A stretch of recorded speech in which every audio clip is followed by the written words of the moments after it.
Welcome to the Do You Know Him podcast. My name is Lowell King. I'll be your host today. Today's podcast is entitled Going, Going, Gone.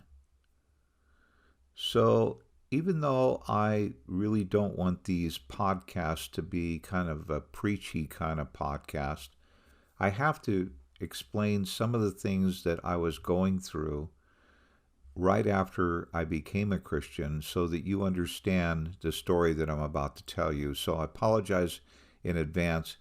If you're a person who's struggling with even understanding what Christianity is about, or you don't believe in Christianity, please bear with me just so I can kind of explain to you what I was going through at the time. I honestly, after I became a Christian, I started asking myself some questions. What does this really mean? What has happened to me? What am I going through? According to what I was understanding, when I accepted Christ as my Savior, my sins had all been completely forgiven. That they were gone. Not only the past sins, but the future sins as well. I really don't know how that works, but it's something that God says in His Word and explains to us when you become a Christian, you put your faith in Christ, that this is what occurs. And you now go from a place where you did not have a relationship with God, now you have a relationship with God. That God comes into your life and He starts explaining things to you that you would not previously understand because you didn't have the relationship. And that's part of the Holy Spirit's task. And it's a long, drawn out explanation about all of this, but all I want to just say at this point, so you understand, is that there was a new identity, a new understanding that I still didn't understand. Everything was brand new to me, and I was trying to figure this all out. Uh, I wasn't sure exactly how I was supposed to respond, to be honest with you. I had this new awareness, this new gift that had been given to me that has no price on it. There's nothing I did to earn it. And I just had to accept by faith that Jesus said, that those that trust me, put their faith in me and confidence in me, that they will be part of the family of God. And He's even saying that He's gone away and He's going to prepare a place for us when we move on from this lifetime on to heaven. So I'm taking that at faith. And again, this is way back in 1981 when I was trying to understand this is what was going on in my life. I really have to say, that I look in the mirror. I didn't see any changes in me. There was nothing physical. Everything was internal, but I knew it had occurred.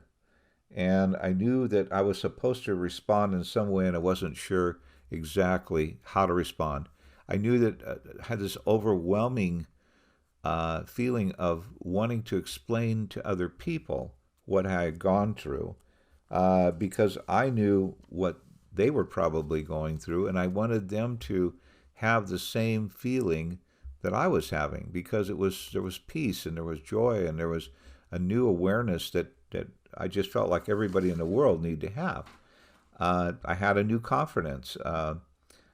My faith had replaced the doubt that I was experiencing. I had a feeling of confidence that it replaced the uncertainty that I had experienced in the past. I had a new courage to speak out and share what was going on in my life, and that replaced the fearfulness that I was experiencing. And God's love seemed to fill the void that I had felt all of my life, that there was just something missing, that I wasn't experiencing everything that there was in life.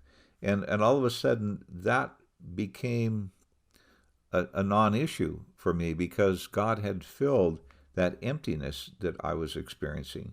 And it just, I know that Jesus said that He's the light, and we know that according to God's word, it says that we walk out of the darkness into the light, and all of a sudden things that we didn't even know about or couldn't see before we see. And famous Amazing Grace song, the gentleman who was a slave trader who sang that song and actually wrote that song uh, many years ago, said that he was blind, but now he can see. And so that's the explanation, I guess, is the best way I could put it. I couldn't say it any better than he did. And it obviously is a pretty popular song because it lasted for many, many years. But I did notice, too, that there were some other things that were going on in my life, and that was that I had this ability to be more sociable than I was before. And I had no problem in doing my job. There was this newfound confidence that I was experiencing. And again, these were kind of things that I wanted to share with other people because I wanted them to experience, especially people you care about. You want them to experience something that you're having. But for the most part, I honestly have to say that a lot of people, it just wasn't their time. They weren't ready for that or whatever. But I still it didn't prevent me from feeling like the necessity to share with others. There was kind of a strange thing occurred in my life too in fact, it happened actually literally the day that I became a Christian. I grew up during a time that in the United States we used to call the three martini lunch, or the three alcohol beverage lunch. Some people would be beer, others might be some kind of a hard liquor, it might be a glass of wine. But the fact of the matter is that people drank during their lunchtime when they were doing business. In fact, there were many, many business transactions made in the bar when I was early in my career as in the professional life. And in any executive level, there was always a expense account that allowed people to take people out to lunch, and that always involved, having some kind of alcoholic beverage. Not for everybody, but the people who did drink. The expense accounts always were there for people to use to promote business. I mean, that's just the way business was done in those days. And for me, alcohol had been a part of my life for pretty much ever since I was probably 19 years old, or maybe 18 even. And I didn't think anything of it. It was just something that just was a way of life. Well, a week after I became a Christian, my wife and I went out to dinner, and she asked me if I wanted to have something to drink with dinner. Did I want a glass of wine, or did I want to order a martini or something? And I said, I really don't think that I do. And then all of a sudden I told her, I said, you know what? I just realized that since we became Christians on July the 4th, that weekend, I should say, of 1981, that I haven't had any kind of alcoholic beverage. I haven't even been interested in it. I haven't ordered a drink. I haven't had a glass of wine. I haven't had a beer. I haven't had anything for that week period. Well, that was 38 years ago, and still to this day, I have not drank any kind of alcoholic beverage. And I'm not saying that people that are Christians have to give up alcoholic beverage, because that's not something that is a requirement, or there's no such thing as requirements in Christianity. God says He accepts us the way we are. He may point something out to us in our lifetime that He'd like to see us change, but it's not going to you're not going to lose your salvation, or you're not going to be in a bad light with God if you do things that you used to do. But over time, what I've found is certain things in my life I wanted to change because I'm representing myself to be a Christian. And so I want other people to see me, and I don't want to bring some kind of bad impression on people that Christians are, they drink too much, or they take drugs, or whatever else that people do that would discredit God in the process. So I guess what some people may do is they continue to live their life the way they were doing their before, and they don't want to make a major commitment, but they just keep their mouth shut, and they don't tell anybody about what God's done in their life. And for some reason or another, I'm not one of those. I have to get out and I have to tell people. So anyway, for as far as alcoholic beverages is concerned, it was literally taken away from me. I had no interest in it. and still don't to this day. And again, it's not a prerequisite of, it's nothing that anybody else has to do. It's just something that happened in my life, and I'm just glad God did it. But there was some other issues that obviously that I needed to deal with, and also my language, I'm sure, is improved over the years. And again, it's a matter of not using coarse language because of your fear of bringing a discredit to God. But there was one issue that just absolutely, and that's what this story is about, by the way, it was really a pain in my life. It was a thorn in my side, as Paul talks about in the Bible. He talks about something that he kept praying and asking God, "Would you remove this? Because I'm really having a hard time with it." And I was having a hard time with smoking. Smoking had been a part of my life since I was in the eighth grade. And I think probably I started smoking because of peer pressure. Other people around me were smoking, and I just thought it was a cool thing to do. Uh, I would like to blame someone else. My mom and dad went through a period where they split up for about 6 months, and I was forced to stay with my mom and my brother and my sister, which I loved them dearly, but the fact of the matter is I kind of blame my mom for them splitting up. And my dad came back, but I became somewhat rebellious during that period of time, and I really started smoking more during that time. And again, I think it's not my mother's fault, but it was probably more that I was being rebellious and making a statement. When I got to high school and college, I was playing football, and I stopped smoking during that period of time. It didn't really go along with my athletic endeavors. I was really a dedicated football player when I played uh, the sport, and I just didn't want to have anything in my life that would distract me from that or take away from my ability to play. Uh, but after finishing football in college, I uh, started smoking again. I lost quite a bit of weight. I was down to about 155 to 160 pounds, and I'm 6'2", so you can figure that one out. I was just a rail, but probably a healthy rail. I don't know. But I remember one day I was listening to television. I was listening to a guy that used to be on the television all the time called Dr. Dean Adele, and he was talking about nicotine, and he was saying that nicotine was actually more addictive than heroin. Well, I had never experienced heroin, nor I had no desire to be involved with heroin, but I certainly understood the addictive nature of nicotine. And to be quite frank with you, it had a hold on me. Um as now again that we're proceeding on my life, and now Cecilia and I are married, and now we've been married about a year and a half, maybe 2 years, and my son Ralph was about 8.5 years old, I believe, and Cecilia was pregnant with our son Troy.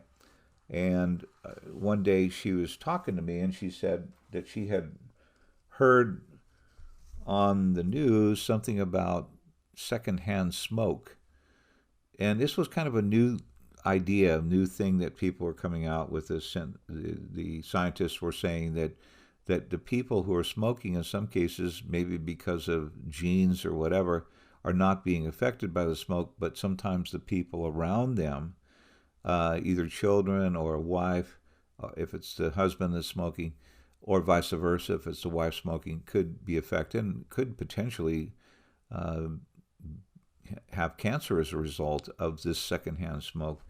The other thing that was concerning to her was the effects of secondhand smoke on the baby that was still developing in her womb.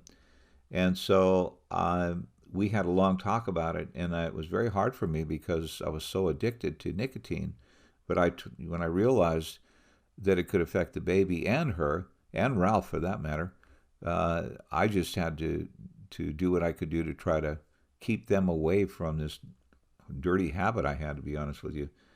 And so I agreed that I would smoke outside or away from them. I wouldn't smoke when they were around, so I didn't want them to be exposed to this secondhand smoke.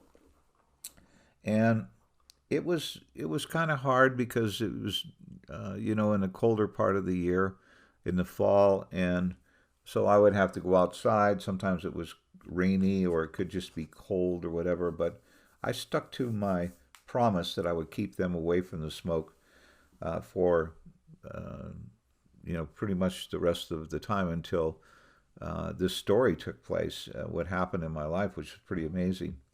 I did a lot of, I guess you would call it, investigations about uh, smoking in general and how to quit, and read a lot of articles. And the one thing that stuck in my mind was that I think two different times I read in articles that said that the first 24 hours of crying quit smoking was going to be the hardest. It would be a long, hard road to go through the process of getting nicotine out of your body, because it would stay in the body, and it would take literally months for the nicotine to get out of your body.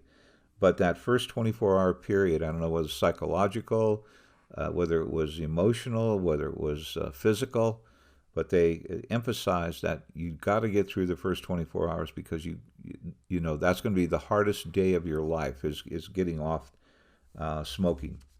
And so that kind of stuck in my mind. Uh, and one day, a friend of mine uh, called me. It was a really rainy day. I'll never forget that. And he said that he had purchased a car in Alameda, and he was asking me if I would ride down with him to Alameda. He was going to drive the new car back to Fremont, California, from Alameda, California, and he wanted to know if I'd go with him and I would drive his car back to Fremont, and that way he'd get both cars back home. And I told him sure. He agreed that uh, he'd come and get me, and we would take off that morning. So we drove down to Alameda, and I think it's probably, when I look back on my life, maybe one of the hardest rain periods that I've ever seen in the Bay Area. It was just pouring down rain. And I remember after we picked up the other car, that we were coming down 880, Highway 880, and the rain was so hard that I literally felt like I was almost like hydroplaning down the freeway. And of course, you're young and not really being as smart as you should be. I should have slowed down and went a little bit slower, but I think I was probably doing 60 or 65 miles an hour, and decided that I would have a cigarette. And so I lit the cigarette up. I tried to roll the window down just a crack so that the smoke could go out of the car, and I could kind of flick the ash uh, out that little crack in the window. But the rain was just coming in so phenomenally hard.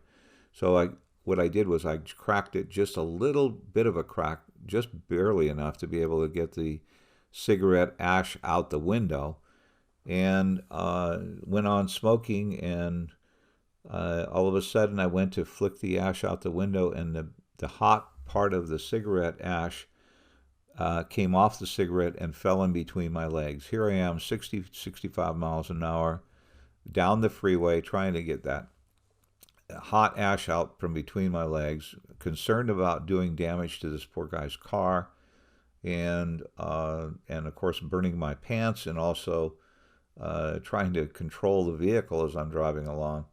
I became so angry uh, about the cigarette falling between my legs. I literally crumpled the cigarette package up and I threw it out the window. Well, hindsight's 2020. It was a very stupid thing to do because I didn't have any cigarettes at home, and I didn't have a way to stop and get any because he was going to take me home, and I didn't want to go back out in the rain. So I went home, and somewhere between Alameda and Fremont, I made up my mind that I was going to try to quit smoking. And so I got home. I didn't really tell anybody because I was afraid that if I said anything and then I couldn't do it, that it was going to make me look like I was really addicted to nicotine. And I didn't want to admit that at this point. in my life.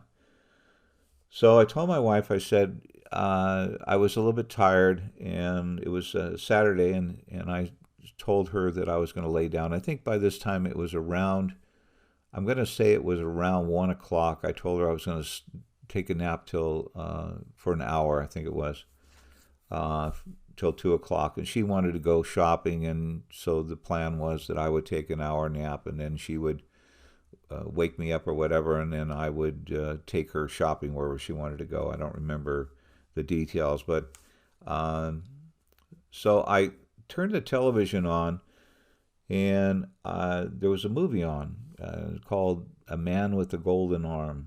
Now that's an old Frank Sinatra movie. Frank Sinatra in the movie was a heroin addict, by the way, and so he was going through this process of trying to um, get off of heroin.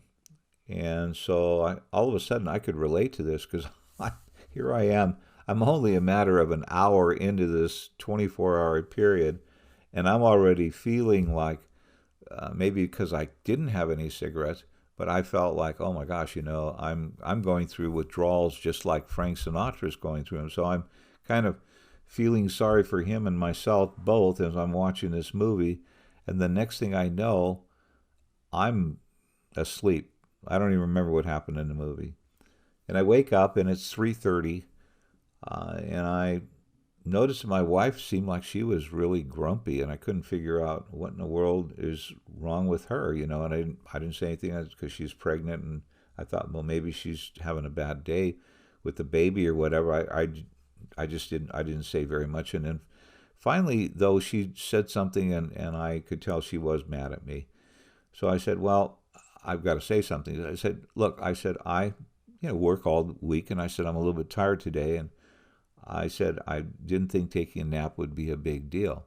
I'm sorry if I overslept. I was going to try only sleep for like 1 hour, but it looks like I slept for an hour and a half. So are you upset with me about that? And she said, an hour and a half, right? And I said, yeah. And she said, it's not an hour and a half. I said, what are you talking about? I said, I laid down on the couch. It was 2 o'clock. It's 3:30 now. She said, yeah, 3:30 on Sunday. I said, what are you talking about? She said, you've been asleep since yesterday. Yesterday? I have never in my life ever slept more than maybe 9 hours, ever. My average night of sleeping is like 6 hours. In fact, last night I only slept about 5 hours, just to give you an idea.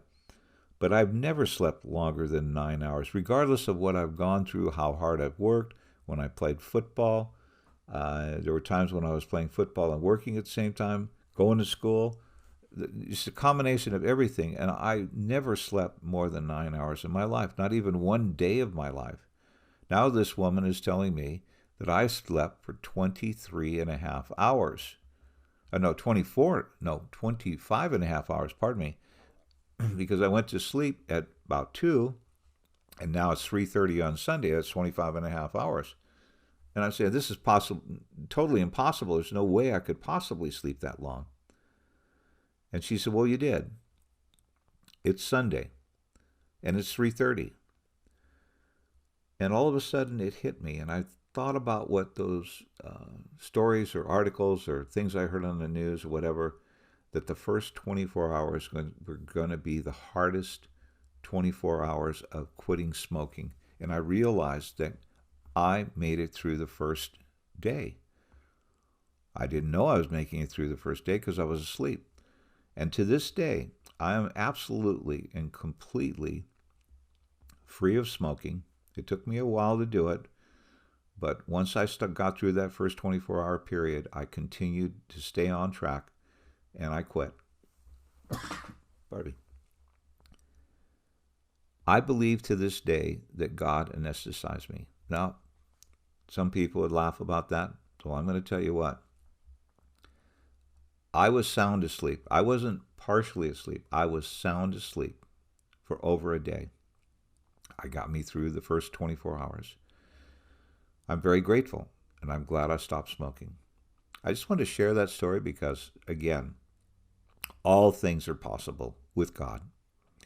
This is Lowell King asking you the very most important question anyone has ever asked you in your entire life. Do you know him?